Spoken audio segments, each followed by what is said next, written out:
Hi everyone, welcome to our YouTube channel general studies for government jobs. তোমাদের যে previous year NTPC CBT 2 এর জন্য আমাদের reasoning class হচ্ছিল, আজকে তার পরবর্তী ক্লাস নাম্বার 11, যেখানে আমরা 27শে মার্চ 2021 ফার্স্ট শিফটের রিজনিংগুলো নিয়ে আলোচনা করব। এর আগে আমাদের 10টি ক্লাস হয়ে গেছে, যারা যারা দেখোনি এই ভিডিওর ডেসক্রিপশন বক্সে তার প্লেলিস্ট লিঙ্ক তোমরা পেয়ে যাবে, সেখান থেকে আগের ভিডিওগুলিকে অবশ্যই দেখে নেবে। এবং যারা যারা এখন আমাদের Telegram channel jobs academy, Facebook page jobs academy এবং Facebook group general studies for government জবসে জয়েন হওনি, ডেসক্রিপশন বক্সে তার লিঙ্ক থেকে জয়েন হয়ে যাও, সেখানে তোমরা ভিডিও রিলেটেড ইনফরমেশন এবং পিডিএফ পেয়ে যাবে। আজকে প্রথমে দেখো কি রয়েছে, সেই ভিন চিত্রটি নির্ণয় করুন যা নিম্নলিখিত শ্রেণীর মধ্যে সম্পর্কটি সর্বোত্তম প্রতিনিধিত্ব করছে। কি আছে? টিয়া, পাখি আর বাঘ। দেখো টিয়া হচ্ছে কি একটা পাখির মধ্যে পড়ছে, তাই না? তাই টিয়া হচ্ছে একটা পাখির মধ্যে, তাহলে আমি পাখির জন্য যদি একটা সার্কেল টানি তার মধ্যে চলে আসবে টিয়া। আর বাঘ আর পাখি দুটো আলাদা আলাদা, একটা হচ্ছে খেচর, একটা হচ্ছে স্তন্যপায়ী।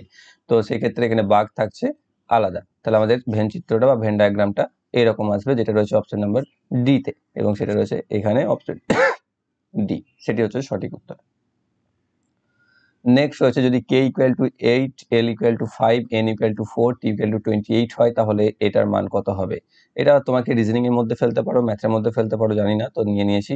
তো বসিয়ে নাও, এখানে কি আছে? 28 ডিভাইড বাই এন আছে 4 গুণ এল আছে 5 যোগ কে আছে 8, 7 ইন্টু 5 প্লাস 8 মানে হচ্ছে 35 plus 8 equal to 43, option number C তে রয়েছে। নেক্সট, একটি নির্দিষ্ট সাংকেতিক ভাষায় FACE শব্দটি লেখা আছে 6135 বা 6135 হিসাবে, এবং DEAF শব্দটি লেখা আছে 4516 হিসাবে, তাহলে HIGH হাই শব্দটি কিভাবে লেখা হবে?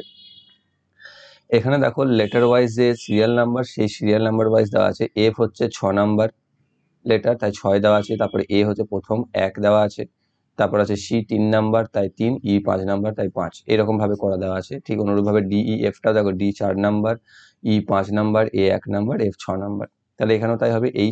এইচ দিয়ে শুরু হবে, এইচ হচ্ছে 8 নাম্বার, তারপরে HGHI, তাহলে 8 এর পর এটা হচ্ছে 9 নাম্বার, তাহলে জি হচ্ছে 7 নাম্বার, আবার 8 হচ্ছে 8 নাম্বার, তাহলে 8, 9, 7, 8 অপশন নাম্বার সি তে রয়েছে।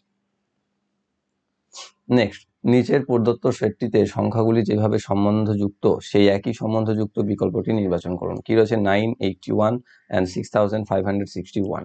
তো এখানে 9 আর 81 দেখে আমরা বুঝতে পারছি কি হয়েছে, প্রথমটা দ্বিতীয়টাতে স্কোয়ার হয়ে গেছে, অর্থাৎ 9, তারপর একটা হয়েছে 9 এর স্কোয়ার, নিয়ে হয়েছে 81, তারপর একটাতে আছে 81 এর স্কোয়ার, যেটা হচ্ছে 6561। তাহলে এরপরে এইরকমই একই রকম সম্পর্কযুক্ত দেখো কি আছে, 3 স্কোয়ার 9 কিন্তু 9 স্কোয়ার 27 নয়, 4 স্কোয়ার 16, 16 স্কোয়ার এটা নয়, 5 স্কোয়ার 25 কিন্তু 25 স্কোয়ার এটা নয়, তাহলে 2 স্কোয়ার 4, 4 স্কোয়ার 16, এটা হচ্ছে সঠিক উত্তর, অপশন নাম্বার ডি তে রয়েছে। নেক্সট, একটি সেই বিকল্পটি নির্বাচন করুন যেটি তৃতীয় শব্দটির সঙ্গে ঠিক সেইভাবে সম্পর্কিত যেভাবে দ্বিতীয় শব্দটি প্রথম শব্দটির সাথে সম্পর্কিত। টেনিস খেলা নৃত্য কি হবে? তাহলে টেনিস যেমন একটা খেলার ধরন, তাই টেনিসের সাথে খেলা যেভাবে সম্পর্কযুক্ত, ঠিক সেরকম নৃত্য কি? নৃত্য হচ্ছে একটি শিল্পকলা, তাহলে শিল্পকলা অপশন নাম্বার বি তে রয়েছে, এটি একটি আর্ট। ওকে। নেক্সট, 7 জন বন্ধু PQRST V এবং W একটি বৃত্তাকার টেবিল ঘিরে কেন্দ্রের দিকে মুখ করে একটি সারিতে বসেছে। আর এর অবস্থান W ঠিক বাঁদিকে। আচ্ছা, আমি 7টা আগে টেনে নিই, 4টে হয়ে গেল, 5টা, 6টা, 7টা, ঠিক আছে। কি বলেছে এবার? আর এর অবস্থান W ঠিক বাঁদিকে, তাহলে W যদি এখানে বসে তাহলে আর ঠিক তার বাঁদিকে বসেছে, এবং পি এর বাঁ দিক থেকে তৃতীয় স্থানে, তাহলে এ যদি পি এর বাঁ দিক থেকে তৃতীয় স্থানে দিতে হয়, তাহলে ডান দিকে 1, 2, 3, এখানে আছে পি এবং এস এর মাঝে কেবল দুজন বসেছে, তাহলে পি আর এস এর মাঝে যদি দুজন বসতে হয়, দেখো এখানে আমাকে এস কে এখানে বসাতে হবে, তবেই মাঝে দুজন জায়গা থাকবে, তাই না? তাহলে ভি এর ঠিক বাঁ দিকে বসেছে কিউ, তাহলে ভি এর ঠিক বাঁ দিকে যদি বসে, তাহলে ভি এখানে বসেছে, কিউ এখানে বসেছে, আর বাকি যেটা থাকছে কি টি, সে বসেছে এখানে। এবার আমাকে কি বার করতে বলেছে? এস এর সাপেক্ষে টি এর স্থান কি?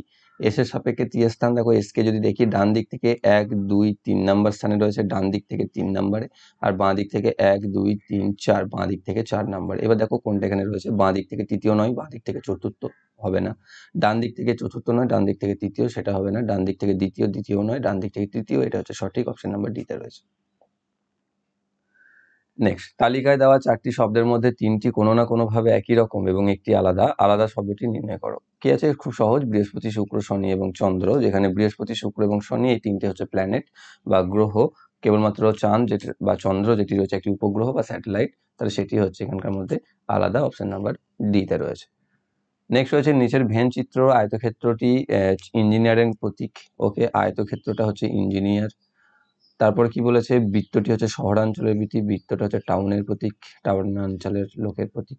আর ত্রিভুজ হচ্ছে চাকুরিজীবী, ত্রিভুজ হচ্ছে গভর্নমেন্ট জব, ঠিক আছে, বা সরকারি চাকুরিজীবীর প্রতীক। এবার কোন অঞ্চলটি কোন অক্ষরটি শহরাঞ্চলের বাসিন্দা যারা সরকারি চাকুরিজীবী এবং ইঞ্জিনিয়ার, অর্থাৎ তিনটেই।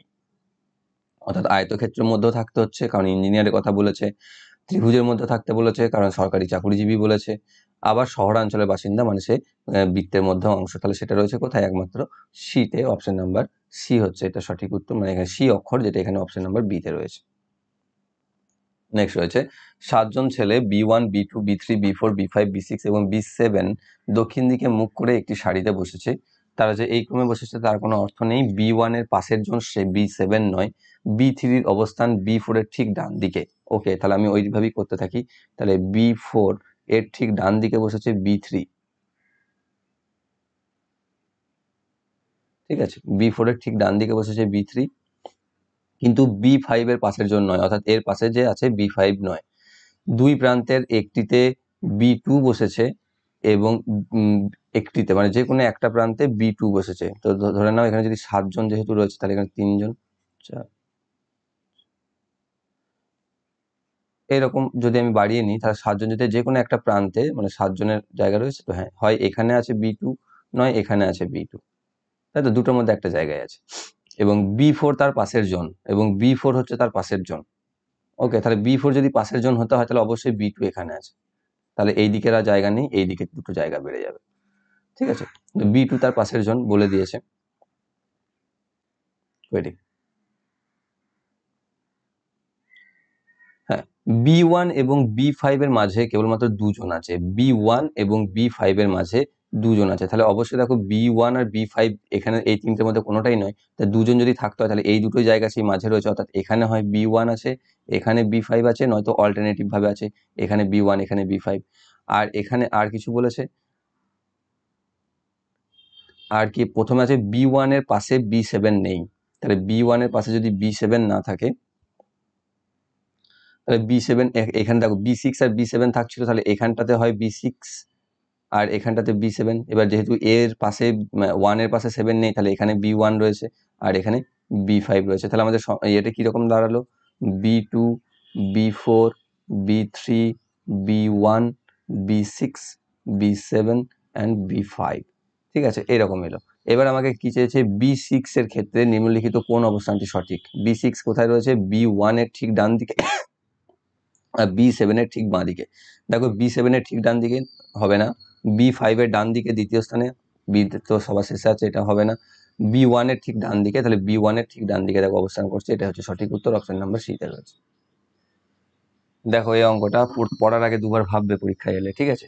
অঙ্কগুলো কঠিন নয় কিন্তু পড়তে প্রচুর সময় চলে যাবে। দেখো কত বড় অঙ্ক, মানে রিজনিং। একটি পাঠাগারের সদস্য হওয়ার জন্য নিম্নলিখিত যোগ্যতাগুলি প্রয়োজন। কি কি যোগ্যতা চেয়েছে? আবেদনকারীকে এককালীন সদস্য পদ আবেদন মূল্য হিসাবে 10,000 টাকা এবং মোট 500 টাকা দুটো মূল্যের দুটি বই দান করতে হবে। নয়তো আবেদনকারীকে এককালীন সদস্যপদ আবেদনের মূলত 50% ছাড় পাবেন যদি তিনি মোট 5,000 টাকা মূল্যের বই দান করেন। 3, 18 বছর বয়স অবধি বিদ্যালয়ের ছাত্রছাত্রীদের জন্য সদস্যপদের জন্য কোনো মূল্য দিতে হবে না। 4, বিদ্যালয়ে কর্মরত শিক্ষক শিক্ষিকাদের মাত্র 2,000 টাকা সদস্যপদ আবেদন মূল্য হিসাবে দিতে হবে যদি তারা 20 জন ছাত্রছাত্রীকে কারাগারে কারাগারে বলছি পাঠাগারের সদস্য হতে সাহায্য করেন।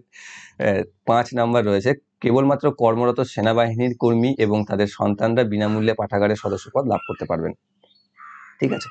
5টা এখানে শর্ত দেওয়া আছে। এবার এখানে এক ব্যক্তির কথা বলছে, কি বলছে? এক ব্যক্তি কিছু সম্পর্কে কিছু তথ্য প্রদান করা হয়েছে। প্রদত্ত তথ্যের ভিত্তিতে আপনাকে নির্ধারণ করতে হবে যে কোন মানদণ্ডের ভিত্তিতে ব্যক্তিটি সদস্যপদের যোগ্য হবে। মনে রাখবেন একজন ব্যক্তি একটির বেশি মানদণ্ডের ভিত্তিতে সদস্যপদের যোগ্য হতে পারেন। প্রত্যেকটি প্রশ্নে দেওয়া তথ্যের অতিরিক্ত আপনি কোনো কিছু ধারণা করতে পারবেন না, অর্থাৎ বেশি কিছু মাথা লাগানো যাবে না। এটা রিজনিং ভেবে নিতে হবে আমরা কিছু জানি না, যাইটুকু দেওয়া আছে সেটুকুই তথ্য, আর কিছু নেই। ওকে, এবার ব্যক্তির কথা বলেছে যে শ্রীযুক্ত এ 30 বছর বয়স, প্রথমেই বলে দিয়েছে 30 বছর বয়স, এবং তিনি একজন অবসরপ্রাপ্ত সেনাবাহিনীর আধিকারিকের সন্তান। তাহলে অবসরপ্রাপ্ত সেনাবাহিনীর জন্য এখানে কোনো রকম ফেসিলিটিস নেই, কর্মরত সেনাবাহিনীর কর্মীদের জন্য ফেসিলিটিস আছে এবং তাদের সন্তানদের জন্য ফেসিলিটিস আছে। তিনি এককালীন 10,000 টাকা সদস্যপদের আবেদন মূল্য এবং 500 টাকা মূল্যের 2টি বই দান করতে প্রস্তুত। তাহলে প্রথম শর্তটা দেখো, একবারে প্রথম শর্তটা যে কোনো ব্যক্তি 10,000 টাকা আবেদন মূল্য আর 500 টাকা 2টি বই যদি দেয় তাহলে তিনি যোগ্য। তাহলে আমার অবসরপ্রাপ্ত সৈন্য কিনা, তার বয়স কত, তিনি কে, আমার জানার কোনো প্রয়োজনই নেই, তাই না? কারণ 1 নম্বর শর্তটা দেখো এখানে ফিল করে দিচ্ছে, সে 10,000 টাকা দিয়ে দিচ্ছে আর 500 টাকা 2টি বই সে দান করে দিচ্ছে। তাহলে 1 নম্বর শর্ত অনুযায়ী সে কিন্তু যোগ্য হয়ে গেল। বাকি দুটোতে সে যোগ্য নয়, অবশ্যই 30 বছর বয়স, তাহলে ফ্রি তো তার হবে না। আবার অবসরপ্রাপ্ত সেনাবাহিনী তাহলেও তার হবে না, কারণ কর্মরত সেনাবাহিনীর ক্ষেত্রে ফেসিলিটিস ছিল। তাহলে 1 নম্বর শর্ত অনুযায়ী বা মানদণ্ড অনুযায়ী ব্যক্তিটি যোগ্য। অপশন নাম্বার এতে রয়েছে সঠিক। নেক্সট রয়েছে নিচের শ্রেণীতে পরবর্তী সংখ্যাটি কি হবে। কি আছে, 2, 3, 6, 18, 108, 1944, তারপর ড্যাশ। এখানে কি হয়েছে, প্রথমটির সাথে দ্বিতীয়টির গুণ হয়েছে, অর্থাৎ 2কে 3 দিয়ে গুণ করে 6 হয়েছে, 6কে 3কে 6 দিয়ে গুণ করে 18 হয়েছে, 18কে 6 দিয়ে গুণ করে 108 হয়েছে, 108কে 1944 দিয়ে গুণ করতে হবে। অর্থাৎ আমার কাজ হচ্ছে 1944কে 108 দিয়ে গুণ। যদি আমরা গুণটা করিনি, গুণটা করলে আমি কি পাবো, 209952। অপশন নাম্বার এতে রয়েছে সঠিক উত্তর। নেক্সট, প্রদত্ত বিকল্পগুলির মধ্যে ব্যতিক্রম শব্দটি চিহ্নিত করুন। ট্যাবলেট, মলম, ইনজেকশন, চিকিৎসা। দেখো, ট্যাবলেট, মলম এবং ইনজেকশন এই তিনটে হচ্ছে চিকিৎসার বিভিন্ন মাধ্যম বলতে পারবো না, উপকরণ, চিকিৎসার উপকরণ, তাই না? ট্যাবলেট, মলম, ইনজেকশন। আর চিকিৎসা হচ্ছে নিজে একটা চিকিৎসা, এর মধ্যে এগুলো সব পড়ছে। তাহলে সেই হিসাবে এই তিনটে এক ক্যাটাগরি আর চিকিৎসাটা আলাদা ক্যাটাগরি। তাহলে এখানে অপশন নাম্বার ডি, চিকিৎসাটা হচ্ছে সঠিক উত্তর। নেক্সট, একটি সাংকেতিক ভাষায় বেস্ট শব্দটি UTTSFECB হিসাবে লেখা হয়, ওই সাংকেতিক ভাষায় চেয়ারকে কি লেখা হবে? তো যদি এখানে তুমি লক্ষ্য করে দেখো বেস্টকে লেখা হয়েছে কিভাবে, প্রথমে দেখো উল্টে দেওয়া হয়েছে, বি, তারপর আছে ই, তারপর আছে এস, তারপর আছে টি। এবার কি আছে, বি এর পর সি, সি এর পর ই এর পর এফ, এস এর পর টি, টি এর পর ইউ। দেখো এইভাবে লিখে দিয়েছে। তাহলে চেয়ারকেও আমাকে সেইভাবে লিখতে হবে, চেয়ারকে তুমি উল্টে দাও, CHAIR। এবার সি এর পর ডি, এইচ এর পর জি, তাই তো? এইচ এর পর কি হয়, জি না এইচ, GHI, সরি। এরপর বি, আই এর পর জে, আর এরপর আর এস। তাহলে SRJIHDC লাস্টে সেটা রয়েছে, দেখো অপশন নাম্বার বি। এইটা আমাদের আনসার আসছে। ওকে, নেক্সট, একটি নির্দিষ্ট সাংকেতিক ভাষায় নেপাল শব্দটি লেখা আছে MVKZO হিসাবে এবং চায়না শব্দটি লেখা আছে XSRMZ হিসাবে, ওই সাংকেতিক ভাষায় ইন্ডিয়া শব্দটি কিভাবে লেখা হবে? এটার জন্য তোমাকে ABCDটা লিখতে হবে, বলে দিই একটু, বুঝতে সুবিধা হবে। তাহলে ABCDEFGHIJKLMNOPQRSTUVWXYZ। কি আছে, নেপালকে লেখা হয়েছে MVKZO, অর্থাৎ এন এর পরিবর্তে এম বসেছে। নাম্বারিং করে দাও, একদিকে 1, 2, 3, 4, 5, 6, 7, 8, 9, 10, 11, 12, 13, 14, 15, 16, 17, 18, 19, 20, 21, 22, 23, 24, 25, 26। ঠিক আছে, কি হয়েছে, এন এর পরিবর্তে এন কত নাম্বার, দেখো 14 নাম্বার। এন এর পরিবর্তে এসছে এম, যেটা হচ্ছে কি 13 নাম্বার। তো এইভাবে ভাবতে পারো, কিন্তু উল্টো দিকে দেখলে দেখো এটা হচ্ছে 14। অর্থাৎ এখান থেকে যদি শুরু করো 1, 2, 3, 4, 5, 6, 7, 8, 9, 10, 11, 12, 13, 14, অর্থাৎ এই দিক থেকে এটাকে প্রথম এ থেকে শুরু করে যত নাম্বার লেটার এটা এখানে শুরু হয়েছে লেখা হচ্ছে, সেটিকে জেড থেকে শুরু করে তত নাম্বার লেটারকে দিয়ে। ঠিক আছে, তারপর দেখো এখানে ই হচ্ছে 5 নাম্বার লেটার, তাহলে এখানে 5 নাম্বারে ভি আছে, দেখো ই এর জায়গায় ভি আছে। ঠিক আছে, এরকম ভাবে এল হচ্ছে দেখো কত নাম্বার লেটার, এর হচ্ছে 12, তাহলে এদিক থেকে 12 দেখো কি রয়েছে, এদিক থেকে 12 রয়েছে, ও দেখো ও লেখা আছে। ঠিক সেরকম ইন্ডিয়াটাকে আমাকে লিখতে হবে। তাহলে আই হচ্ছে কত নাম্বার, 9 নাম্বার, এদিক থেকে নম্বর হচ্ছে আর, তারপর হচ্ছে এন, এনটা তো এম লিখবো, সেটা তো আমরা আগে পেয়েই গেছি। ডিটা আছে এদিকে 4 নাম্বার, এদিকে 4 নাম্বার আছে ডাব্লু, আর এম ডাব্লু, তাহলে আর এম ডাব্লু দিয়ে একটাই রয়েছে অপশন নাম্বার এ, সেটাই হচ্ছে আমাদের সঠিক আর এম ডাব্লু আর জেড। ওকে, এইভাবে আমাদেরকে করতে হয়েছে। নেক্সট রয়েছে সেই সংখ্যাটি নির্বাচন করুন যা বাকিগুলি থেকে আলাদা। এটাও তুলনামূলক সহজ। 1156 যেটা একটা স্কোয়ার, 1296 সেটাও একটা স্কোয়ার, আবার 576 সেটাও 24 স্কোয়ার আমরা জানি। কেবলমাত্র 836 যেটা কোনো বর্গ সংখ্যা নয় বা পূর্ণবর্গ সংখ্যা নয়, তো সেটা হচ্ছে আলাদা। অপশন নাম্বার বি তে রয়েছে সঠিক উত্তর। নেক্সট, নিচের শ্রেণীতে পরবর্তী অক্ষরটি কি হবে তা নির্বাচন করুন। কি আছে? G J F I E H. এটা কিভাবে হয়েছে দেখো। জি, আচ্ছা এই দিক থেকে দেখো, E F G, H I G, H I J, তাই তো? তাহলে এখানে কি হবে? এখানে যদি ই এফ জি হয় তাহলে ই এর আগেরটা এখানে বসবে, তাহলে এখানে বসবে ডি, তবে তো ডি ই এফ জি হবে। তাহলে অপশন নাম্বার বি তে রয়েছে সঠিক উত্তর। তার আগে যদি হতো জি বসতো, আবার জি এইচ আই জে হতো। ওকে, নেক্সট, মীরা এবং নমিত এবং কবিতা সুনীত, সুনীত হবে না, এটা পুনিত হবে, কারণ পরের দু জায়গাতেই পুনিত রয়েছে। ঠিক আছে, এটা পুনিত। পুনিত দুই জোড়া সম্পত্তি। ওকে, তাহলে মীরা আর নমিত আর কবিতা আর পুনিত দুই জোড়া দম্পতি। মীরা এবং নমিতের যে মোট বেতন তা পুনিত, কবিতা এবং পুনিতের মোট বেতনের থেকে বেশি, অর্থাৎ এদের দুজনের বেতন এদের থেকে বেশি। মীরা এবং কবিতার মোট বেতন, অর্থাৎ মীরা আর কবিতার মোট বেতন কি হচ্ছে? পুনিত আর নমিতের মোট বেতনের সমান, তাহলে নমিতা আর পুনিত, নমিত আর পুনিতের বেতনের সমান। এছাড়া মীরা নমিত ও পুনিতের মোট বেতনের অর্ধেক উপার্জন করে, অর্থাৎ মীরা একা কতটা করে? অর্ধেক করে নমিত আর পুনিতের। তাহলে নমিত আর পুনিতের অর্ধেক যদি করে, তাহলে মীরা আর এখানে মীরা আর কবিতা দুজনের সমান করছে, তাহলে আমরা বলতে পারছি যে মীরা সমান কবিতা, মীরা আর কবিতা সমান। তাহলে মীরা আর কবিতা যদি সমান উপার্জন করে, তাহলে মীরার এখানে আর কবিতা এখানে কেটে দাও, তাহলে কে বেশি উদযাপন করছেন? এন, বা মানে নমিত পুনিতের থেকে। তার সব থেকে বেশি ইনকাম হচ্ছে নমিতের। অপশন নাম্বার এ তে রয়েছে সঠিক উত্তর। নেক্সট, মোহিত এবং সুনয়না ইংরেজি এবং গণিতে পারদর্শী। বীণা এবং মোহিত গণিত এবং বিজ্ঞানে পারদর্শী। যশ এবং সুনয়না ইতিহাস এবং ইংরাজিতে পারদর্শী। বীণা, যশ এবং পৃথ্বী ছবি আঁকা এবং বিজ্ঞানে পারদর্শী। কে গণিত, ইতিহাস এবং ইংরাজিতে পারদর্শী? গণিত, ইতিহাস, অর্থাৎ ম্যাথ, হিস্ট্রি অ্যান্ড ইংলিশ। এখানে প্রথমে মোহিত, সুনয়না ইংরাজি এবং গণিতে রয়েছে, তাহলে ইংরাজি আর গণিতে রয়েছে সুনয়না আছে, এখানেও আছে, এখানেও আছে। আর মোহিত আছে, মোহিত আছে, মোহিত রয়েছে। এটা যদি দেখে বোঝা যাচ্ছে তমু কিভাবে করবে, সেই জন্য বীণা এবং মোহিত গণিত এবং বিজ্ঞানে, বিজ্ঞান মানে সায়েন্স, তাহলে বীণা আর মোহিত আছে গণিত এবং, তাহলে বীণা এখানে আছে, এখানেও আছে, মোহিত এখানেও আছে। আর যশ এবং সুনয়না ইতিহাস এবং ইংরাজিতে পারদর্শী। যশ এবং সুনয়না, সুনয়না ইতিহাসে পারদর্শী, যশ ও সুনয়না ইতিহাসে পারদর্শী, যশ এখানেও পারদর্শী। ঠিক আছে, এবার কি আছে? বীণা, যশ এবং পৃথ্বী ছবি আঁকাতে পারদর্শী এবং বিজ্ঞানে পারদর্শী।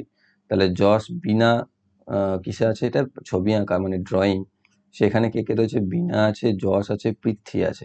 আবার বিজ্ঞানেও আছে, বিজ্ঞানেও পৃথ্বী আছে, যশ আছে। ওকে, তাহলে এইগুলো। এবার দেখো কে বলেছে গণিত, ইতিহাস আর ইংরেজি। তাহলে গণিত, ইতিহাস আর ইংরেজি তিনটেতে কার নাম আছে কমন? সেটা হচ্ছে এস, এটা হচ্ছে সুনয়না। তাহলে আমাদের সঠিক উত্তর হচ্ছে অপশন নাম্বার এ তে রয়েছে সঠিক উত্তর। এটা এত কঠিন নয়, এইভাবে করতে হয়, আরো জটিল যদি থাকে তখন। এই ক্ষেত্রে তো আমরা এখানে পুরোপুরি বুঝে যাবো যে মোহিতা সুনয়না ইংরেজিরা গণিত, তাহলে ইংরেজি আর গণিত তো হয়েই গেল সুনয়নার কথা। আবার এখানে ইতিহাসে সুনয়না রয়েছে, আবার এখানে, তাহলে আমি পেয়ে যাচ্ছি যে ইতিহাস, গণিত এবং ইংরেজিতে সুনয়নাই রয়েছে অপশন নাম্বার এ।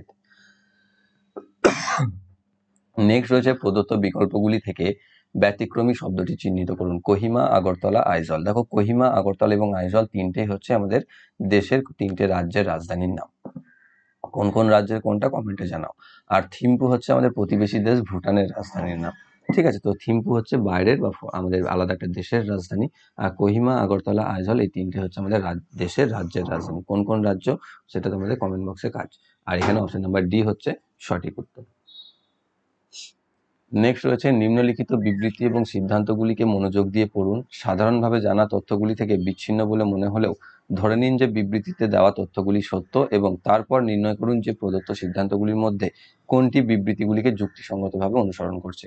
কি আছে বিবৃতি? কিছু পেয়ারা হলো আম, সব আমই হলো নাশপাতি, কিছু নাশপাতি হলো আঙুর।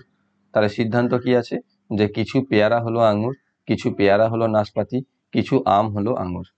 তাহলে এখানে কি কি দিয়েছে, কিছু পেয়ারা আম, সব আমি নাশপাতি, তাহলে কিছু পেয়ারা নাশপাতি আমি বলতে পারছি, তাহলে এইটা হচ্ছে সঠিক। দেখো কিছু পেয়ারা আঙুর বলেছে, কিছু নাশপাতি আঙুর, তাহলে যে সমস্ত নাশপাতিগুলো আম নয়, তাহলে এখানে কিছু পেয়ারা আঙুর আমি বলতে পারছি না গ্যারেন্টি দিয়ে। আবার কি আছে, কিছু আম হলো আঙুর, এখানে বলছে সব আমি নাশপাতি কিন্তু কিছু নাশপাতি আঙুর, তাহলে কিছু নাশপাতি যেহেতু আঙুর, তাহলে আমগুলো যে আঙুর হবে তারও কোনো অর্থ নেই। অর্থাৎ এখানে অপশন নাম্বার 2 যেটা 2 যে সিদ্ধান্ত রয়েছে সেটাই একমাত্র এখানে কার্যকারী করছে বা অনুসরণ করছে বিবৃতিটাকে। তো অপশন নাম্বার বি শুধুমাত্র 2 নং সিদ্ধান্তটি অনুসরণ করছে। নেক্সট রয়েছে নিচের শ্রেণীতে পরবর্তী অক্ষরটি কি হবে তা নির্বাচন করুন। কি আছে, A C F K dash, তাহলে এরপর কি হয়, এরপর বি সেটা টপকে সি তে গেছে, সি এর পর ডি, তারপর ই সেটা টপকে এফ কে গেছে, এফ এর পর F, G H I J, চারটে বাদ দিয়ে কে কে গেছে। তাহলে কিভাবে পাল্টেছে, প্রথমে 1, তারপর 2, তারপর 4, তার মানে তারপর একটা আমাকে 8টা চপকাতে হবে। তাহলে কে এর পর J K, L M N O P Q R, তাহলে 8টা হয়ে গেল, 4টে হল আর এস, তাহলে এস 8টা পেরোলাম, এস এর পর থাকছে টি, তাহলে এরপর আমাদের টি বসবে। অপশন নাম্বার বি তে রয়েছে সঠিক উত্তর। নেক্সট রয়েছে নিচে লেখাটি ভালো করে পড়ে উত্তর দিন। সোশ্যাল সায়েন্সে মাধ্যমিক স্তরে সহকারী শিক্ষক নিয়োগের শর্তগুলি হলো, একটি প্রার্থীকে নিম্নোক্ত যে কোনো দুটি বিষয়ে স্নাতক হতে হবে, ভূগোল, ইতিহাস, অর্থনীতি, রাষ্ট্রবিজ্ঞান এবং পাবলিক অ্যাডমিনিস্ট্রেশন। প্রার্থীকে অবশ্যই বিএডে প্রথম বিভাগে উত্তীর্ণ হতে হবে। প্রাথমিক স্তরে 8 বা মাধ্যমিক স্তরে 3 বছরের পড়ানোর অভিজ্ঞতা আবশ্যিক। প্রার্থীর হিন্দি ইংরেজিতে পারদর্শী থাকা আবশ্যিক। ঠিক আছে, এবার প্রার্থী সম্বন্ধে নিচে দেওয়া হলো দেওয়া তথ্য অনুযায়ী কোন কোন শর্তে একক যোগ্যতা নির্ভর নিয়োগীকরণ হয় তা নির্ণয় করুন।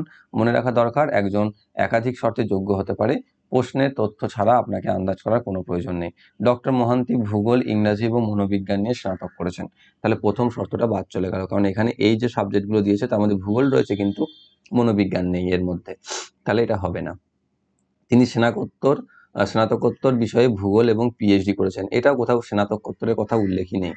তিনি মাধ্যমিক স্তরে 8 বছর এবং 8 বছর পড়ানোর অভিজ্ঞতা রয়েছে, তাহলে এখানে মাধ্যমিক স্তরে 3 বছরের পড়ানোর অভিজ্ঞতা, এখানে 8 বছর আছে তার, তাহলে এটা তো কিন্তু কাজ করছে। আর রয়েছে তিনি হিন্দি ও ইংরেজি ভালো পড়াতে পারেন, তাহলে প্রার্থীর হিন্দি ইংরেজিতে পারদর্শিতা আছে, তাহলে এটাও কাজ করছে। তো 3 এবং 4 নাম্বার আমাদের শর্ত অনুযায়ী তিনি যোগ্য হচ্ছেন, তাহলে 3 আর 4 নাম্বার অনুযায়ী যোগ্য, অপশন নাম্বার ডি তে রয়েছে। নেক্সট রয়েছে নিম্নলিখিত বিবৃতি এবং সিদ্ধান্তগুলিকে মনোযোগ দিয়ে পড়ুন। বিবৃতি দেওয়া তথ্যগুলি সঠিক মনে প্রদত্ত সিদ্ধান্তগুলির মধ্যে কোনটি বিবৃতিগুলির যুক্তিসঙ্গতভাবে অনুসরণ করছে তা নির্ণয় করুন। 1 রয়েছে একটি পরিবারের মাসিক আয় 4 লক্ষ টাকা। 2 রয়েছে এর মধ্যে 2,40,000 টাকা উপার্জন করেন পরিবারের তথ্য প্রযুক্তি বিভাগে কর্মরত সদস্যরা। সিদ্ধান্ত দেওয়া আছে পরিবারটির 60% সদস্য তথ্য প্রযুক্তি বিভাগে কর্মরত। তুমি যদি দেখো লক্ষ্য করে, তাহলে 60% উপার্জন কিন্তু তথ্য প্রযুক্তি থেকে হয়, কিন্তু 60% ইনকাম তথ্য প্রযুক্তি বিভাগে কর্মরত সদস্য থেকে হয়, এই কথার এটা অর্থ নয় যে 60% সদস্য কর্মরত অবস্থায় রয়েছে তথ্য প্রযুক্তিতে, তাই না? কারণ এই 2,40,000 যে ইনকামটা সেটা হয়তো একজনই করে ফেলেছে বা 2 জন করেছে, তারা হয়তো 60% নাও হতে পারে, তাহলে 1 নম্বর সিদ্ধান্তটা কিন্তু কাজ করছে না। পরিবারের পুরুষ সদস্যরা মহিলা সদস্যদের তুলনায় বেশি উপার্জন করেন, এটাও কোথাও দেওয়া নেই, তাই না? কারণ এটা তো এখানে পুরুষ মহিলার কথা ইয়েই নেই, এখানে উল্লেখই নেই, তাহলে 1 এবং 2 কোনো সিদ্ধান্তই অনুসরণ করছে না, অপশন নাম্বার এ তে রয়েছে সঠিক উত্তর। এখানে যেটা হবে, এটা অনেকে মাথা খাটিয়ে বেশি করে 1 নাম্বারটাকে অনুসরণ করে লিখে দিয়ে চলে আসবে, কারণ এখানে হিসাব লাগাবে তোমরা যে 4 লাখের 60% হচ্ছে 2,40,000, তাহলে 60% সদস্য তথ্য প্রযুক্তির সাথে কর্মরত, কিন্তু হবে না, কারণ ইনকাম 60% করছে, তার মানে এটা নয় যে 60% সদস্য সেই কর্মের সাথে যুক্ত। অর্থাৎ ধরো বাড়িতে 4টে ফ্যামিলি, সরি 5টা ফ্যামিলি, তার মধ্যে 2 জন ধরো ইনকাম করছে, তো মোট ইনকাম করো 5 জনের মধ্যে টোটাল 10 টাকা ইনকাম করো, তাহলে প্রত্যেকের ঘাড়ে গড়ে 2 টাকা হয়, কিন্তু দেখা যাচ্ছে যে প্রথম 3 জনই 8 টাকা ইনকাম করে আর বাকি 2 জন 2 টাকা ইনকাম করে, সেটাও তো হতে পারে না? তো সেই হিসাবে কিন্তু দেখো 60% মানেই 60% সদস্য যে 60% ইনকাম করবে তার কোনো অর্থ নেই, সেই হিসাবে 1 নাম্বারটা হবে না। তো আমি আরো একবার বলে দিলাম। নেক্সট রয়েছে 5 জন ব্যক্তি এ বি সি ডি এবং ই উত্তর দিকে মুখ করে একটি সারিতে বসে আছেন, এবং তারা প্রত্যেকে ভিন্ন ভিন্ন প্রতিযোগিতামূলক পরীক্ষা C1, C2, C3, C4 এবং C5 এর জন্য প্রস্তুতি নিচ্ছেন। কোনো 2 জন ব্যক্তি একই পরীক্ষার জন্য প্রস্তুতি নিচ্ছেন না। A এবং C3 পরীক্ষার জন্য যে ব্যক্তি প্রস্তুতি নিচ্ছেন তাদের মাঝে কেবল 2 জন ব্যক্তি বসেছেন, B এর ঠিক ডান দিকে D বসেছেন, তাহলে আমি এটা পেয়েছি একটা যেটা বি এর ঠিক ডান দিকে ডি বসে আছে, এবং C5 এর জন্য প্রস্তুতি নিচ্ছেন। তাহলে বি C5 এর জন্য প্রস্তুতি নিচ্ছেন। ডি এবং ই এর মাঝে কেবল একজন ব্যক্তি আছে, তাহলে ডি এবং ই এর মাঝে যেহেতু একজন, তাহলে ডি এর এখানে থাকতে পারে ই অথবা এখানে থাকতে পারে ই, এবং ডি এবং মধ্যে একজন একদম শেষ প্রান্তে আছে, এবং অর্থাৎ ডি এবং ই যে কোনো একজন একদম শেষ প্রান্তে রয়েছে। ঠিক আছে, তাহলে যে কোনো একজন শেষ, অর্থাৎ হঠাৎ ইনি এখানে শেষ, বা নয়তো এইদিকে ই বসছে, মানে দুটোর মধ্যে যে কোনো একটা জায়গাতে বসতে পারে। যদি এদিকে ই বসে তাহলে এদিকে কন্টিনিউ করবে, আর এদিকে যদি ডি বসে তাহলে এইদিকে কন্টিনিউ হবে। তারপরে কি রয়েছে, বি এর পাশের জন এ নয়, তাহলে বি এর পাশে যদি ডি বসেছে তার মানে এ তো এখানে বসবে না, তাহলে বি এর পাশে এ বসছে না। তাই C3 এবং C1 এর জন্য যারা প্রস্তুতি নিচ্ছেন তাদের মাঝে একজন ব্যক্তি বসেছেন। C5 এর জন্য প্রস্তুতি নিচ্ছেন, তার ঠিক বাঁ দিকে যিনি বসেছেন তিনি C1 এর জন্য প্রস্তুতি নিচ্ছেন, অর্থাৎ এখানে ইনি C1 এর জন্য। তাহলে C4 এর জন্য সি প্রস্তুতি নিচ্ছেন না। তাহলে দেখো আমাদের এখানে যে সমস্ত ব্যাখ্যাগুলো দিয়েছে সেই হিসাবে আমি এখানে যদি ডি আছে তাহলে এখানটাতে আমি ই বসাতে পারি, তাহলে দেখো ই আর ডি এর মধ্যে একজন রয়েছে। ঠিক আছে, এবার ডি আর ই এর মধ্যে একজন শেষ প্রান্তে বলেছে, আমি ডি কেই ধরে নিলাম শেষ প্রান্তে, তাহলে এইদিকে আরো দুজন জায়গা রয়েছে যেখানে এ আর সি থাকবে। এবার বলে দিয়েছে কি যে প্রথমে C3 এর জন্য এ এবং C3 জন্য যে পরীক্ষা নিয়েছে তাদের মাঝে দুজন আছে, তাহলে এ এবং C3 এর মাঝে দুজন আছে, তাহলে এখানে দুজন যদি থাকে, এই দুজন তো নেই, তাহলে দুজন যদি হতে হয় তাহলে ইনি নিশ্চয়ই C3 এবং এখানে থাকবে এ, তবে এদের মাঝে দেখো দুজন বসছে, প্রথম শর্তটা দেখো। তারপরে কি বলেছে, বি এর ঠিক, আচ্ছা এটা তো বলে দিলাম, ডি এবং বি এর মাঝে একজন রয়েছে তাহলে C3, এবার বলেছে সি, তাহলে সি এর জন্য একটাই জায়গা পড়ে থাকে, তিনি আবার C4 করছেন না, তাহলে C4 হচ্ছেন ইনি, আর C2 হচ্ছে এটা, তাহলে C2 এর জন্য কে প্রস্তুতি নিচ্ছেন সেটা আমাকে চেয়েছে, যেটা হচ্ছে সি, অপশন নাম্বার সিতেই রয়েছে। নেক্সট, কবাডি ও বাংলাদেশ যেভাবে একে অপরের সাথে সম্পর্কিত ঠিক ওইভাবে ভলিবলের সাথে ও কি সম্পর্কিত, তাহলে ভলিবলের সাথে যেটা সম্পর্কিত দেশ হচ্ছে সেটা হচ্ছে নেপাল, অপশন নাম্বার বিতে রয়েছে। দেখো এগুলোকে রিজনিং এর মধ্যে ঠিক ফেলা যাবে কিনা আমার সন্দেহ আছে একটু, টাইপিং এ রয়েছে তাই আমি তোমাদেরকে পড়িয়ে দিচ্ছি। তো কবাডির সাথে বাংলাদেশ যেভাবে রিলেটেড সেভাবে নেপালের সাথে ভলিবল রিলেটেড, বাকি দেশগুলো কি কাদের সাথে রিলেটেড, কোন খেলার সাথে রিলেটেড তোমরা কমেন্ট করো।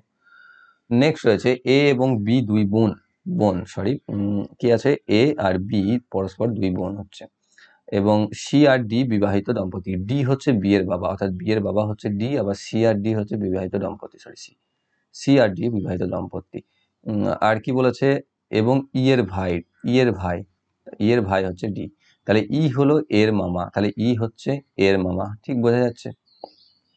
তাহলে ই সি এর কে হয়, ই সি এর কে হয়, তাই সি এর কে হয় সি এর স্বামীর ভাই, সি এর স্বামী হচ্ছে ডি, ডি এর ভাই হচ্ছে ই, তাহলে অপশন নাম্বার ডি তে রয়েছে সঠিক উত্তর, অপশন নাম্বার ডি তে সঠিক উত্তর রয়েছে। তাহলে এই ছিল তোমাদের 27 মার্চ 2021 ফার্স্ট শিফট রিজনিং। আশা করি তোমরা প্রত্যেকে বুঝতে পেরেছো, কোনোটা বুঝতে যদি সমস্যা থেকে থাকে কমেন্ট বক্সে অবশ্যই কমেন্ট করবে, ভিডিওটি ভালো লাগলেও লাইক করবে, বন্ধুদের শেয়ার করবে, কমেন্ট করে জানাবে। খুব একটা ভিউ হচ্ছে না দেখছি, কেন কি জানি, তোমাদের যদি বলো যে অঙ্কই করাতে তাহলে এবার অঙ্কই করাবো, রিজনিং তোমরা বলেছিলে তাই আমি রিজনিং করছি, তো রিজনিংও তোমাদের তো দেখছি না খুব একজন দেখছো বলে। যাই হোক, যদি ভিডিওটি ভালো লেগে থাকে লাইক করে দাও, বন্ধুদের সাথে শেয়ার অবশ্যই করবে, আর যারা যারা চ্যানেলটি নতুন রয়েছে চ্যানেলটিকে সাবস্ক্রাইব করে বেল আইকন কল করে রাখো যাতে ভবিষ্যৎ ভিডিও নোটিফিকেশন সকলের আগে পেয়ে যাও। Thank you for watching.